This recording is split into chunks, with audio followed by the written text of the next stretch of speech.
হযরত ইদ্রিস আলাইহিস সালামের কাছে আল্লাহ পাক রব্বুল আলামিন হযরত জিবরাইল আলাইহিস সালামকে পাঠাইছে একটা সুসংবাদ দিয়া। ইদ্রিস আলাইহিস সালামের কাছে জিবরাইল আলাইহিস সালাম আসছে। জিবরাইল আলাইহিস সালাম আসি কয়, আল্লাহর নবী ইদ্রিস, আল্লাহ পাক রব্বুল আলামিন আপনার জন্য একটা সুসংবাদ পাঠাইছেন। বলে, ভাই জিবরাইল, কি সুসংবাদ? কয়, এখন থেকে আপনি যতদিন বাঁচবেন, এখন থেকে আপনার হায়াত যতদিন আছে, আমল করবেন একটা, সওয়াব পাইবেন দুইটার, নেকি করবেন একটা, সওয়াব পাইবেন দুইটার। অর্থাৎ যত আমল করবেন সওয়াব ডবল। সওয়াব কি? ডবল। এই সুসংবাদ শোনার সাথে সাথে ইদ্রিস আলাইহিস সালামের লোভে পাইছে না? কি পাইছে? কিসে পাইছে? লোভে পাইছে। টাকার লোভ না সওয়াবের লোভ? সওয়াবের লোভ। ইদ্রিস আলাইহিস সালাম কয়, ভাই জিবরাইল, এটা কি শুনাইলেন?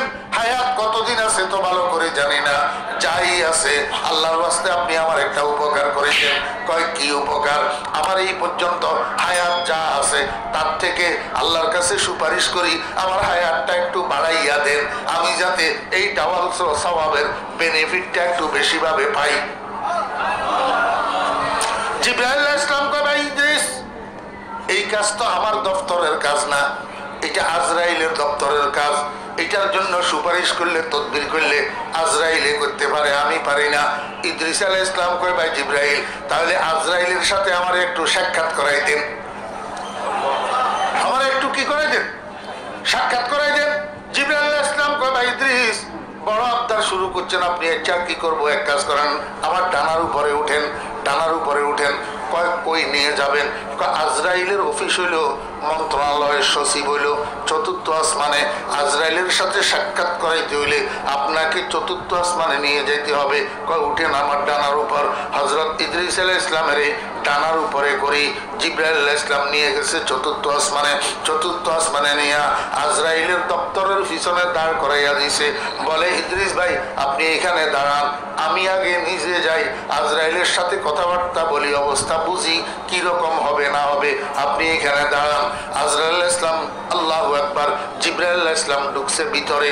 বসের যখন দেখছে আজরাইল আলাইহিস সালাম, আসসালামু আলাইকুম, কই উঠি দাঁড়াই গেছে। বস, কি ব্যাপার?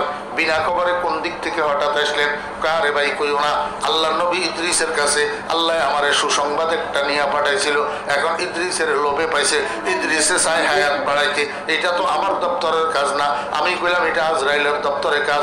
উনি কয়, আমার আজরাইলের সাথে একটু সাক্ষাৎ করাই দেন, আমি এই জন্য ইদ্রিসকে তোমার কাছে নিয়ে এসেছি, দেখো না একটু চেষ্টা করি।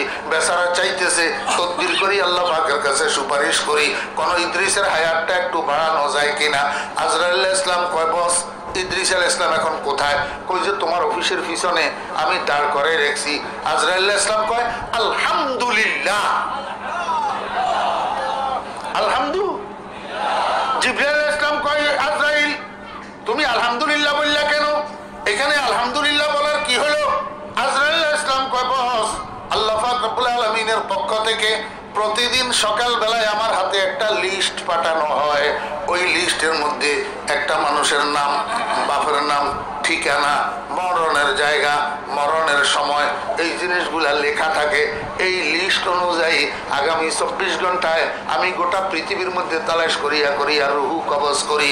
আজকে দিনের সকালে আমার হাতে যে লিস্ট আসছে, এই লিস্টের মধ্যে আল্লাহর নবী ইদ্রিসের নামও আছে, তবে জায়গা লেখা আছে চতুর্থ আসমান।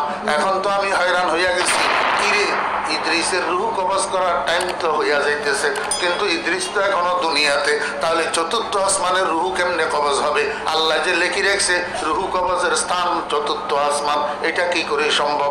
এখন আমার বুঝে এসছে, ইযা কাতাবাল্লাহু লিরাজুলিন আইয়ামুতা বিআরদিন জাআলাল্লাহু লাহু ইলাইহা আজাতান। আল্লাহ পাক যার মৃত্যু যেই জায়গায় লেখি রাখছে, যেই কোনো কারণে, যেই কোনো ভাবে, যেই কোনো মাধ্যমে সেখানে পৌঁছার জন্য আল্লাহ পাক ব্যবস্থা তৈরি করে দে। দেখছেন নি ঘটনা? আমার ভাইয়েরা, দোস্ত বাপ, মানুষের বুঝার বাহিরে, মানুষের জ্ঞানের ঊর্ধ্বে কে কোথায় যাবে, কোথায় কি করবে, কোথায় উঠবে, কোথার থেকে পড়বে, কোথায় মারা যাবে, সেটা সে নিজেও জানে না, দুনিয়ার কোনো মানুষে জানে না, একমাত্র আল্লাহ জানে।